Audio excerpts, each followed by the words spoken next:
আরে hi everyone, তোমরা কি ভাবছো আমি চুলটা কেটে দিলাম? না না না না, চুলটা কাটিনি, এইবারে আমি চুলটা কাটবো। কেন গরমে আমি জাস্ট পারছি না। আমার ছোট্ট ছোট্ট বেবি হেয়ারগুলো কতটা পরিমাণে সাপের মতো বেড়েই চলেছে, যেটা আমি আটকাতে পারছি না।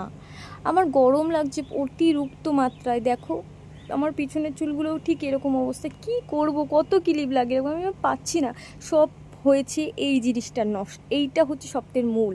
যেদিন থেকে আমি পার্পল থেকে এটা আমি অর্ডার করেছিলাম, জাস্ট 12 থেকে 10 দিন আমি ইউজ করেছি, ব্যাস এটা রিভিউ তোমরা দেখতেই পাচ্ছ কি পরিমাণে আমার হেয়ার গ্রোথ হচ্ছে। আর ভালো লাগছে না। আরও আছে, দাঁড়াও। এই যে শ্যাম্পু আর এটা হচ্ছে কন্ডিশনার, এইটাও আমি 1 সপ্তাহ ইউজ করেছি, মাত্র 1 সপ্তাহ, তাতেই এই অবস্থা আমার। আর তেলটাও জাস্ট 1 সপ্তাহ, গরমে তো এমনি আমি তেল লাগাই না, জাস্ট 1 সপ্তাহ।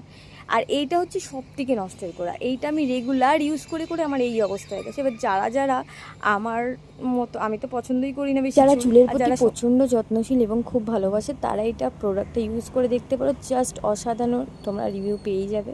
একবার ইউজ করে দেখো। তো tata, bye, love you friend.